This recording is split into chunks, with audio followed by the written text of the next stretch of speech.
சென்னையில properties தேடுறீங்கன்னா findbhk.com போங்க. Matching ப்ராப்பர்ட்டிஸை AI உங்களுக்கு சஜஸ்ட் பண்ணும்.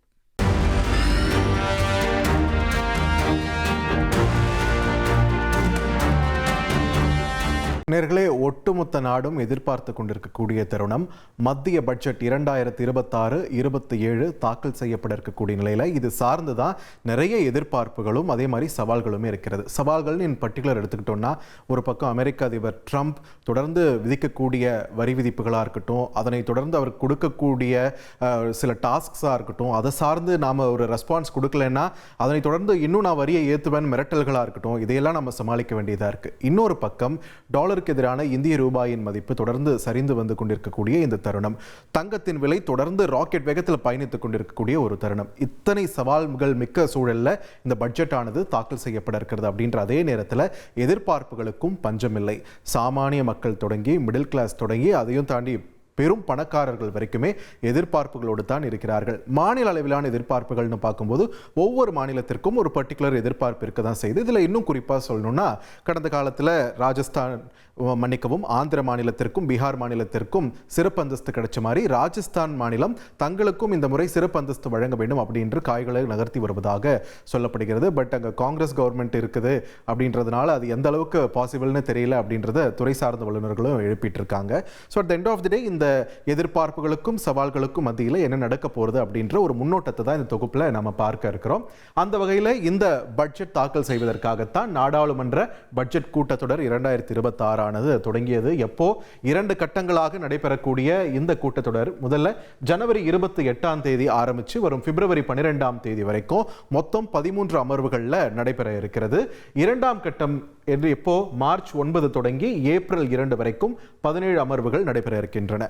ஸோ இந்த கூட்டத்தொடரை பொறுத்த வரைக்கும் மொத்தம் 30 அமர்வுகள் நடைபெற இருக்கின்றன. பட்ஜெட் தாக்கல் செய்யப்படுவது எப்போது அப்படின்ட்டு பார்க்கும்போது பிப்ரவரி 1, 2026 ஞாயிற்றுக்கிழமை சரியாக காலை 11 மணிக்கு பட்ஜெட் ஆனது நாடாளுமன்றத்தில் தாக்கல் செய்யப்பட இருக்கிறது. யாரால தாக்கல் செய்யப்பட இருக்கிறது? ஆப்வியஸ்லி எல்லாருக்கும் தெரிஞ்ச ஒரு பதில் தான். தொடர்ந்து 9வது முறையாக பட்ஜெட் தாக்கல் செய்கிறார் மத்திய நிதி அமைச்சர் நிர்மலா சீதாராமன். ஏன் இது சாதனை? இதுக்கு முன்னாடி யாரும் 9 முறை தாக்கல் செய்யலையா பட்ஜெட்னு கேட்டீங்கன்னா பண்ணியிருக்காங்க.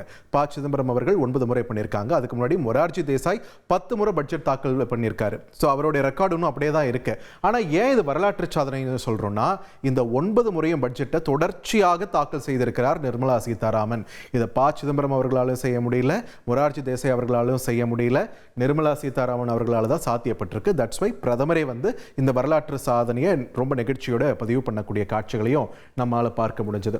ஸோ இந்த பட்ஜெட்டை பொறுத்த வரைக்கும் உங்களுக்கே தெரியும், நிறைய துறைகள் வந்து ஃபோக்கஸ் பண்ண தான் போகிறோம். அப்படின்னாலுமே ஒரு லைம் லைட்டில் இருக்கக்கூடிய துறைகள் அப்படின்ட்டு பார்த்தீங்கன்னா, பிரதானமாக செயற்கை நுண்ணறிவு, AI இஸ் த ஃபியூச்சர் அப்படின்னும் போது அது மேலே நிறைய லைம் லைட் பாய்ச்சப்பட வாய்ப்பு இருக்குது அப்படின்னு துறை சார்ந்த வல்லுநர்கள் எதிர்பார்க்குறாங்க. அது மட்டும் இல்லாமல் ஆட்டோமொபைல் துறை, இந்த ஆட்டோமொபைல் துறையிலுமே பார்த்தீங்கன்னா EV தான் எதிர்காலம் அப்படின்றது இப்போ தெரிய வந்துருச்சு. ஸோ எலக்ட்ரிக் வெஹிக்கிள்ஸ் இதை உற்பத்தி செய்வது, இந்த துறைகளுக்கு வந்து மானியங்கள் கிடைக்குமா, வரி தளர்வு கிடைக்குமா, இந்த மாதிரியான எதிர்பார்ப்புகள்லாம் இருக்குது. தொடர்ந்து பாதுகாப்பு துறைக்கு என்னென்ன அறிவிப்புகள் வர இருக்கின்றன அப்படின்ற ஒரு எதிர்பார்ப்பு.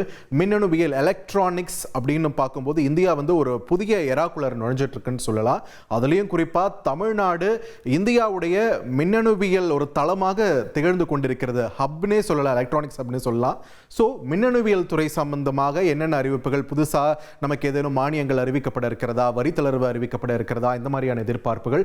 உள்கட்டமைப்பு இதுதான அடிப்படையே. ஸோ ஒட்டுமொத்த நாட்டிலே பல்வேறு உள்கட்டமைப்பு வசதிகளை மேம்படுத்துவது தொடர்பாக என்னென்ன அறிவிப்புகள் வர இருக்கின்றன அப்படின்ற ஒரு எதிர்பார்ப்பு இருக்கு.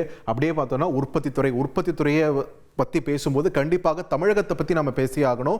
இந்தியாவில் உற்பத்தி துறையில் மிகப்பெரிய அளவில் சாதித்துக் கொண்டிருக்கக்கூடிய மாநிலமாக தமிழகம் இருக்கிறதுன்ற போது உற்பத்தி துறை சார்ந்து என்ன அறிவிப்புகள் வர இருக்கின்றன அப்படின்றத ஒட்டுமொத்த நாடோடு சேர்ந்து தமிழகத்துடைய காதில் கொஞ்சம் நீளமாகவே எதிர்பார்த்துட்டு இருக்குன்னே சொல்லலாம். தொடர்ந்து ரயில்வே துறை சார்ந்து நமக்கு பார்த்தீங்கன்னா வந்தே பாரத் மாதிரியான ட்ரெயின்ஸ் பற்றியெல்லாம் ஆல்ரெடி அறிவிப்பு வந்தாலுமே கூட இன்னும் கூடுதல் ரயில்கள் குறித்தான அறிவிப்பு வருமா, இன்னும் மேம்படுத்தப்பட்ட ரயில் சேவைகள் தொடர்பான அறிவிப்பு வருமா அப்படின்ற ஒரு எதிர்பார்ப்பு இருக்கு. புதுப்பிக்கத்தக்க எரிசக்தி கிரீன் எனர்ஜி அப்படின்றதற்கு உலகமே மாறிக்கொண்டிருக்கக்கூடிய நிலையில இந்தியாவும் அது மேல நிறைய கான்சென்ட்ரேட் பண்ண ஆரம்பிச்சிருக்காங்க. இது சம்பந்தமாக நிறைய அறிவிப்புகள் வர வாய்ப்பு இருக்குன்னு சொல்றாங்க. நகர்ப்புற மேம்பாடு, ராபிட்லி அர்பனைசிங்னு சொல்வாங்க, மிக வேகமாக நகரமயமாகி கொண்டிருக்கக்கூடிய பகுதிகளில் இந்தியாவில் தமிழகம் முதன்மை இடத்தில் இருக்கக்கூடிய ஒரு மாநிலம். ஸோ இது சம்பந்தமான அறிவிப்புகள் எப்படி இருக்க போகிறது அப்படின்ற ஒரு எதிர்பார்ப்பு இருக்கு. குறு சிறு நடுத்தர நிறுவனங்கள், இந்த தொழில் கட்டமைப்பில் இருக்கிறவங்க, அவங்க தங்களுக்கான பெனிஃபிட்ஸ் என்னெல்லாம் இருக்கு அப்படின்றத மிக ஆவலோடு எதிர்பார்த்து கொண்டிருக்கிறார்கள். லைம்லைட் ஃபுல்லாக இது ஆக்கிரமிச்சிருக்கும் போது சாலிடா எப்பயுமே இந்த தளங்களை பார்த்தீங்கன்னா எப்பயுமே இதுக்கான எதிர்பார்ப்புகள் இருக்க தான் செய்யும். ஒரு கூடுதல் கவனம் பெறக்கூடிய துறைகளாக தான் இருக்கிறது.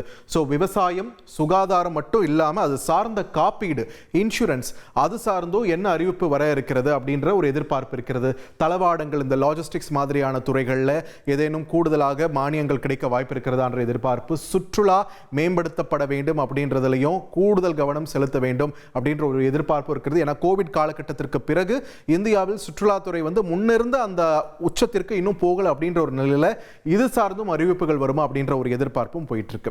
ஸோ இதெல்லாம் போயிட்டு இருக்கக்கூடிய அதே நேரத்தில் இங்க தமிழகத்துடைய தேவைகள் என்ன அப்படின்றதை நம்ம பார்க்க வேண்டியதா இருக்கு.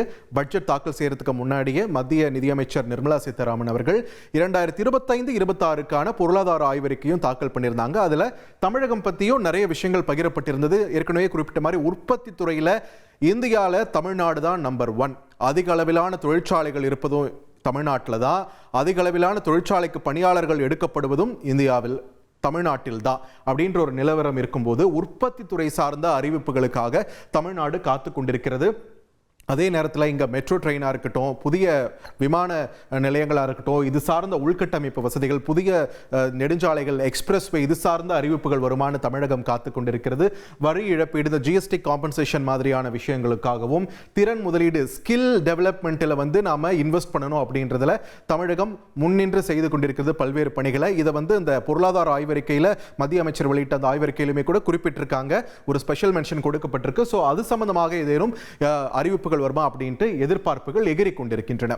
சோ இதெல்லாம் துறை சார்ந்த எதிர்பார்ப்புகள் இப்படி இருக்கும்போது சாமானியர்களோட எதிர்பார்ப்புகள் இது சார்ந்து எப்படி இருக்குன்னு பார்க்கும்போது ரொம்ப பேசிக்கா இந்த வரிகள், வேலை வாய்ப்புகள், கடன் கொள்கைகள் இதெல்லாம் இந்த 2026 பட்ஜெட்ல எப்படி இருக்க போகுதுன்ற ஒரு எதிர்பார்ப்பு இருக்கு. அதே மாதிரி மூலதன செலவு, வளர்ச்சி, பாதுகாப்பு முதல் செயற்கை நுண்ணறிவு உந்துதல் வரை 2026 பட்ஜெட் இந்திய ரயில்வேக்கு இது எப்படி பயன்படுத்திக்க போறாங்க அப்படின்ற ஒரு எதிர்பார்ப்பு இருக்கு. அதே மாதிரி விவசாயத்துறையை பொறுத்த வரைக்கும் அதனுடைய நிலைத்தன்மையை ஊக்குவிக்கிறதுக்கும் ஊட்டச்சத்து மற்றும் ஆராய்ச்சி மற்றும் மேம்பாட்டிற்கு வலுவான ஒரு உந்துதலை கிடைக்க வேண்டும் அப்படின்ற ஒரு எதிர்பார்ப்பும் இருக்க செய்கிறது. அதே மாதிரி இந்தியாவின் அடுத்த தலைமுறை விநியோக சங்கிலிகளை உருவாக்குதலும் அவசியமாகிறது என்ற பட்சத்தில் அது சார்ந்து என்ன அறிவிப்பு வர இருக்கிறதுன்ற ஒரு எதிர்பார்ப்பு இருக்கிறது. அதே மாதிரி நிதியமைச்சர் நிர்மலா சீதாராமன் கிட்ட இருந்து காப்பீட்டுத்துறை என்ன எதிர்பார்க்கிறது அப்படின்ற ஒரு கேள்வியும் இங்க வலுவாகிறது.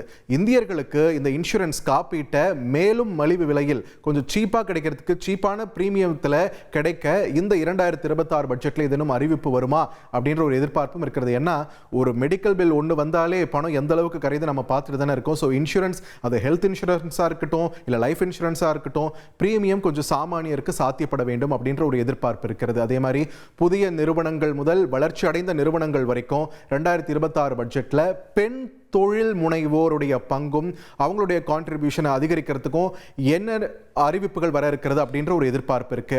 அதே மாதிரி தங்கம் விலை எகிரிட்டு இருக்கக்கூடிய நிலையில இந்த ஆபரண தங்க இந்த துறையில பார்த்தீங்கன்னா ஜிஎஸ்டி குறைப்பு, வரிச்சலுகை, அது மட்டும் இல்லாமல் எளிமையான விதிகள் கிடைக்கணும் அப்படின்ற ஒரு எதிர்பார்ப்பும் இருக்க செய்கிறது. தொடர்ந்து புதுப்பிக்கத்தக்க ஆற்றலின் சேமிப்பு, ஏற்கனவே சொன்ன மாதிரி கிரீன் எனர்ஜி, இதை சார்ந்து அதுக்கான நம்பகத்தன்மையும் வேணும் இல்லையா? நீங்க எலக்ட்ரிக் பைக்கை விட்டா மட்டும் போதாது, அதை நம்பி வாங்கணும் அப்படின்னா அதுக்கான மானியங்கள் இந்த மாதிரியான விஷயங்களும் கூட நமக்கு கிடைக்கணும் அப்படின்றதுனால அது சார்ந்த எதிர்பார்ப்பும் இருக்கு. அது இருக்கக்கூடிய ஒரு கேப்பை கவர்மெண்ட் எப்படி சரி செய்ய போகுதுன்ற ஒரு எதிர்பார்ப்பும் இருக்கிறது. தொடர்ந்து புதிய வரி வரம்புகள், இந்த மிடில் கிளாஸ் சாலரிட் கிளாஸ்ன்னு சொல்லுவாங்கல்ல, சம்பளம் வாங்கக்கூடிய அந்த ஒரு செக்மெண்ட் இருக்கு.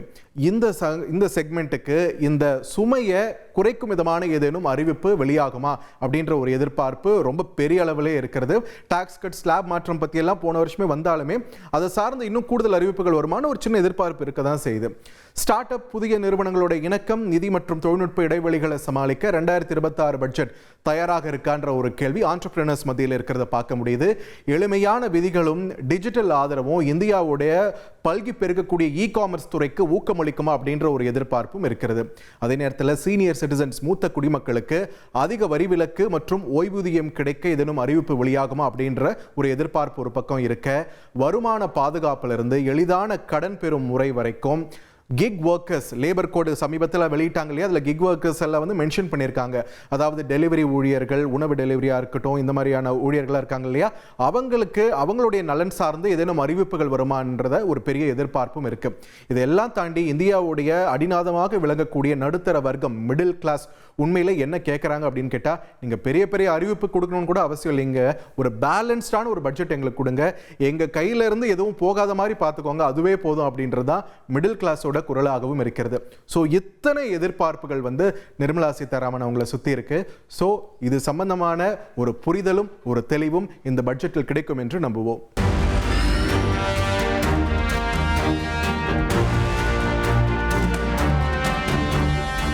சென்னையில ப்ராப்பர்ட்டிஸ் தேடுறீங்கன்னா findbhk.com போங்க. மேட்சிங் ப்ராப்பர்ட்டிஸை AI உங்களுக்கு சஜஸ்ட் பண்ணும்.